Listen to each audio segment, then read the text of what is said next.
Assalamu alaikum, this is Salihin Kadir welcoming you to news at 5 p.m. on BTV. Good afternoon. Today is the first day of Holy Ramadan. This month appears to the Muslims across the world with blessings from Almighty Allah. Ramadan is the Arabic name for the 9th month of the Islamic calendar. It is considered one of the holiest months for the Muslims, marked by fasting. Muslims across the world, including Bangladesh, welcome the holy month, hoping blessings from Allah for welfare and emancipation of sin. Devotees like to pass most of the time of the day and night during Ramadan through prayers. The holy Laylatul Qadr falls in this month, opening doors for blessings from Almighty Allah. Islamic scholars say the holy Ramadan teaches the Muslim Ummah to restrain from all kinds of excessive practices, including consumption of food.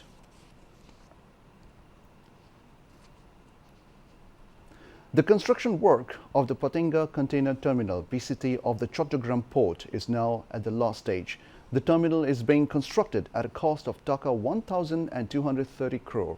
Authorities say the project has so far marked 95% work progress, and the rest will come to an end in the middle of the current year. As many as 3 ships will be able to upload and offload containers at the PCT at a time. In addition, ships carrying oil will also be able to anchor at the terminal. This terminal will help handle 450,000 TEUs containers per year. However, the shipping ministry is yet to fix the operational organization. Users of the port have stressed the need for opening the Patenga Container Terminal (PCT) as early as possible. According to the State Minister for Shipping, Patenga Container Terminal will go into operation on time. Mirza Fakhrul and others have no rights to express their opinions in BNP's internal politics, whereas they talk about freedom of speech, said Awami League General Secretary and Road Transport and Bridges Minister Obaidul Qadir. He said this in a statement sent to the mass media today in response to false and misleading speeches of Mirza Fakhrul Islam Alamgir. Obaidul Qadir says Mirza Fakhrul and others have to comply with the directives coming from London without any opposition. The BNP runs as per prescriptions of a sentenced fugitive, he added. Obaidul Qadir goes on to say that the BNP never believes in freedom of speech, but the Awami League struggled for it since inception. The government of Prime Minister Sheikh Hasina has been promoting freedom of speech by opening doors for the mass media, he added. The Directorate of National Consumer Rights Protection, business associations and market committees across the country are jointly working to keep the prices of daily commodities stable during the holy month of Ramadan. Authorities concerned are spreading the message from market to market not to buy additional goods, as a bulk purchase will create a shortage of daily essential items and create a crisis in the market. However, prices of all daily essentials skyrocketed centering Ramadan. The prices of chicken peas, edible oil, onion, lentils, date, brinjal, cucumber and chicken soared in the capital's kitchen markets on the first day of Ramadan.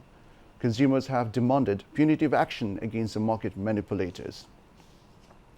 According to the Directorate of National Consumer Rights Protection, there is an adequate supply of daily essentials for Ramadan so that none can get a chance to hike the prices again.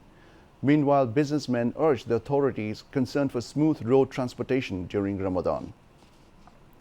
At least 4 people were killed and 12 others injured in 2 separate road accidents in the country.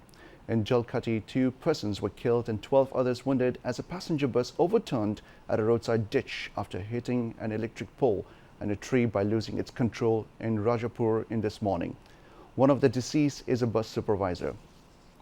Meanwhile, 2 motorcyclists were killed last night in Shalika Upazila of Magura as a truck ran over them on the Arpara Shakila Road. We now begin with international news. The United States military carried out multiple airstrikes in eastern Syria against Iran-aligned groups who it blamed for a deadly drone attack that killed a contractor, injured another, and wounded 5 U.S. troops. The American raids were in retaliation for an unmanned aerial vehicle assault against a U.S.-led coalition base near Hasakeh in northeastern Syria, the Pentagon said in a statement late on Thursday. U.S. intelligence assessed the attacking drone was Iranian in origin. U.S. Defense Secretary Lloyd Austin said the attacks targeted groups affiliated with Iran's Islamic Revolutionary Guards Corps, IRGC, in eastern Syria. The airstrikes were conducted in response to today's attack, as well as a series of recent attacks against coalition forces in Syria by groups affiliated with the IRGC, Austin said in a statement. Saudi Arabia is in talks with Syria to reopen its embassy in the war-torn nation for the first time in a decade, state television in the kingdom reported late Thursday. The latest diplomatic reshuffling in the region. The announcement of state TV comes after Chinese-mediated talks in Beijing saw Saudi Arabia and Iran agree to reopen embassies in each other's nations after years of tensions. Syrian President Bashar Assad has maintained his grip on power in the Mediterranean nation rocked by the 2011 Arab Spring only with the help of Iran and Russia, which made a historic call earlier in the day to Oman. Earlier, Russian President Vladimir Putin called Oman Sultan Haytham bin Tariq, which the Kremlin called the first high-level bilateral contact since the establishment of diplomatic relations between the nations. Israeli forces have killed a Palestinian man during a raid in the occupied West Bank, Palestinian officials and the Israeli police said, as Israeli incursions into the territory show no signs of letting up during the Muslim holy month of Ramadan.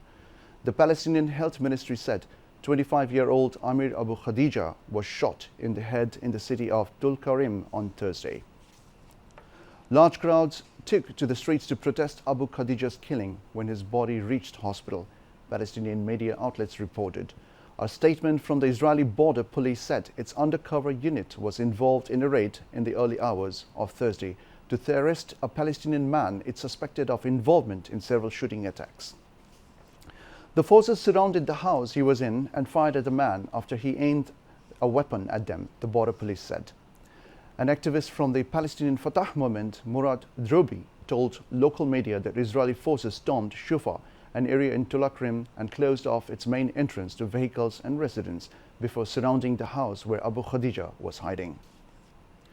Hungary says it would not arrest Russian President Vladimir Putin if he entered the country, despite the International Criminal Court (ICC) issuing an arrest warrant for him last week, accusing him of illegally deporting hundreds of children from Ukraine.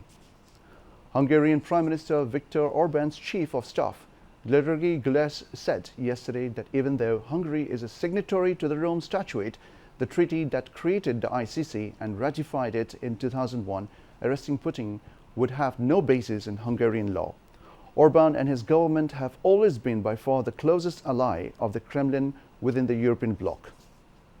Hungary is also a NATO member and has voiced objections to Western nations sending arms to Ukraine. Meanwhile, top Russian official Dmitry Medvedev said that any attempt to arrest Russian President Vladimir Putin would be considered a declaration of war against the country. Medvedev said that this is in the video posted to Telegram yesterday. Bordeaux Town Hall has been set on fire as French protests continued over plans to raise the pension age. More than 1 million people took to the streets across France on Thursday, with 119,000 in Paris, according to figures from the Interior Ministry. Police fired tear gas at protesters in the capital, and 80 people were arrested across the country. The demonstrations were sparked by legislation raising the retirement age by 2 years to 64. At least 13 people have been killed in clashes with police after a raid to arrest a gang leader in Brazil. The clashes took place yesterday in the working-class Salgueiro, neighboring in the city of São João, northeast of Rio de Janeiro, Brazil's second-largest city. According to the police, those killed were all suspected criminals.